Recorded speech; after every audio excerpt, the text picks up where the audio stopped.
هنبدأ فيلمنا مع كساندرا، بنت موهوبة في الغنى بس بتتوتر إنها تغني قدام حد علشان ما عندهاش ثقة في نفسها. ولما بتوصلها أمها المدرسة بتقول لها إن نفسها تكون زي كيتي زميلتها في المدرسة، وبتكون كيتي بنت جميلة ومشهورة جدا وعندها متابعين كتير. فبتديها أمها كوباية القهوة وبتقول لها إنها تربط رباط جزمتها.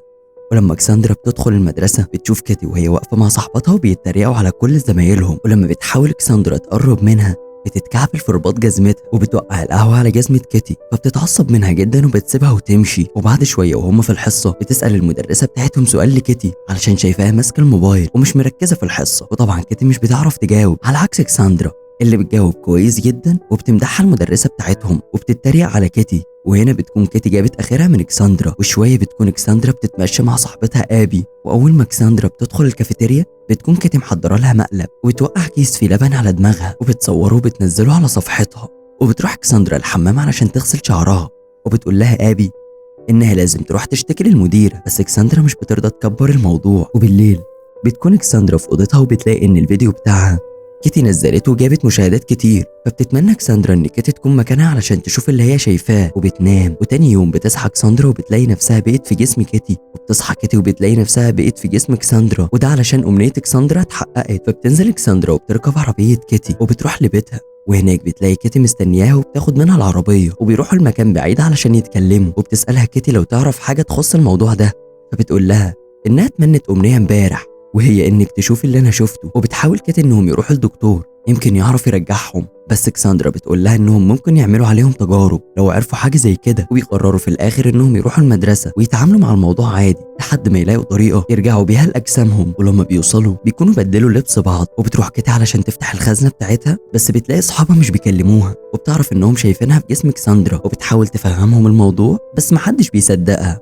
وبتروح كساندرا علشان تتكلم مع ابي، بس برضه بتكون ابي شايفاها في جسم كيتي ومش بترضى ترد عليها. ولما بتدخل المدرسه بتسال كيتي سؤال، بس المره دي بتجاوب اجابه نموذجيه، وبيستغرب الكل ان كيتي اصلا بتذاكر ومحدش بيبقى عارف انها كساندرا.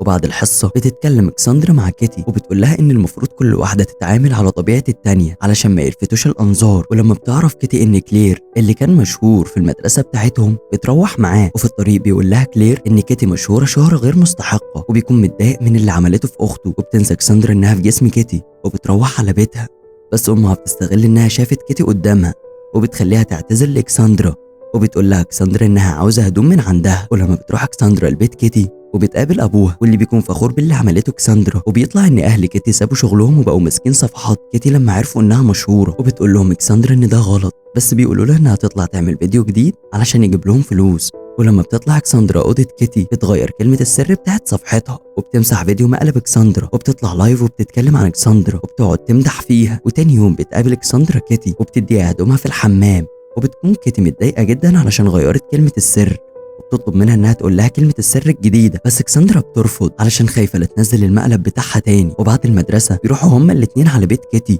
وبتقول لها كيتي انهم يعملوا نفس اللي كانوا بيعملوه يوم المقلب يمكن يرجعوا لاجسامهم تاني. وبتظبط كيتي مكياج كساندرا وبتقول لها ان بدايتها كانت خبيره مكياج، وانها لما عملت فيديو بتتريق فيه على مكياج واحده تانية الفيديو ضرب وجاب مشاهدات كتير، وبتخلي كساندرا تعمل فيديو وهي في جسم كيتي وتتريق فيه على المراهقين اللي في مدرستهم.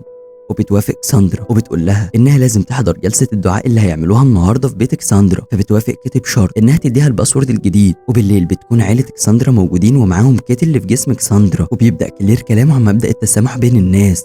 ولما بيخلص بيتكلم مع اخته ان كيتي ممكن يكون شكلها حلو من بره بس من جوه شخصيتها وحشه لانها اذت ناس كتير. وبيقعد يتكلم معاها عن ماضيهم وهم صغيرين، وبيطلع ان ابوهم مات لما كانت كساندرا صغيره. وبتحس كيتي بالذنب من اللي عملته في كساندرا وبتطلع علشان تعتذر لها، وبتلاقيها بتعزف على الجيتار بس بتوقف اول ما بتشوفها. فبتنصحها كيتي انها تعمل اللي هي عاوزاه وما تسمعش كلام الناس، وانها لازم تكون عندها ثقه في نفسها. وبتشكرها كساندرا وبتديها الباسورد الجديد. ولما بتكون كساندرا في بيت كيتي ابو كيتي بيقول لها ان في مسابقه عاملاها شركه اسمها جليم سليم عن افضل صانع محتوى، وان الجمهور هو اللي هيصوت لاحسن واحد. وتاني يوم بتروح كساندرا مع ام كيتي لمقر الشركه علشان تتصور وتكون واجهه الشركه في الدعايه. في الوقت ده ام كساندرا بتصحي كيتي علشان ميعاد الحفله اللي هتعزف فيها على الجيتار، بس بتقول لها كيتي انها مش بتعرف تعزف. فبتفتكر ام كساندرا انها عاوزه تنسحب من المسابقه. ولما كيتي بتتصل على كساندرا بتكون هي في جلسه التصوير وبتصورها المصوره وهي ماسكه الموبايل وبترن على نفسها. وبتكون كيتي مع ام كساندرا وبتشوف صورتها وهي على صفحه جليم سليم. ولما بتروح تقابلها في المدرسه بتقول لها ان امها عاوزه تلغي اشتراكها في المسابقه. فبترد عليها كساندرا انها ما عندهاش مشكله انها تفضل عايشه في جسم كيتي ومش بتهتم باي حاجه تاني. وبالليل بيكون في حفله ومش بتهتم كساندرا لما بتشوف ابي صاحبتها القديمه وبتكون قاعده مع اصحاب كيتي تتكلم مع كساندرا.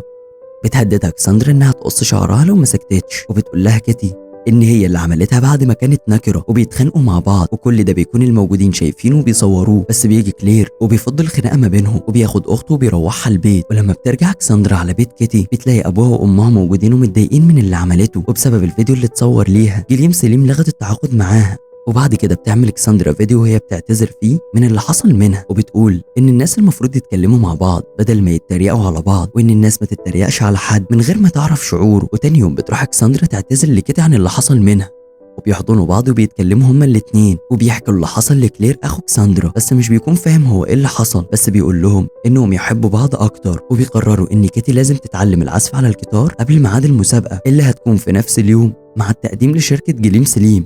ولما بتروح كساندرا البيت كيتي بتتكلم مع اهل كيتي وبتقول لهم انهم المفروض يتفرجوا على فيديو الاعتذار وان ده هيخليهم فخورين من بنتهم. وبتعمل كيتي مع كساندرا حمله ضد التنمر وبيدعم نشر المحبه بين الناس. وبيبعتوا الفيديو لجليم سليم يمكن يوافقوا على كيتي انها تشتغل معاهم تاني. وبتروح كساندرا علشان تعلم كيتي ازاي تعزف. وبتقول كيتي لام كساندرا انها مش عاوزه تلغي اشتراك المسابقه وانها تروح وتعزف وتغني اغنيه هي عاملاها لها. في الوقت ده جليم سليم بتتصل على كيتي وبيكونوا وافقوا انها ترجع تشتغل معاهم تاني. وفي يوم المسابقه بتدي كده لكساندرا سلسله فيها رمز صداقتهم. وبتكون كيتي على المسرح علشان تقدم العرض وكساندرا في اجتماع مع شركه جليم سليم في نفس الوقت. وقبل ما حد يبدا بيغمضوا عينيهم وبيدعوا التوفيق لبعض. واول ما بيفتحوها بيلاقوا كل واحده فيهم رجعت لجسمها. وبتتكلم كيتي ان فيديوهاتها القديمه ما كانش ليها اي معنى غير اذيه الناس.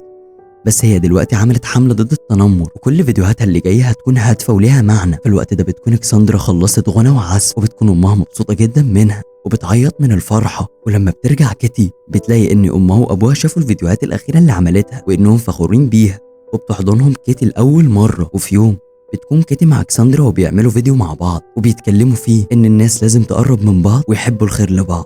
وبكده يبقى خلصنا فيلم النهارده. لو عجبك الفيلم ما تنساش اللايك والكومنت والاشتراك في القناه. كان معكم محمد نوبي.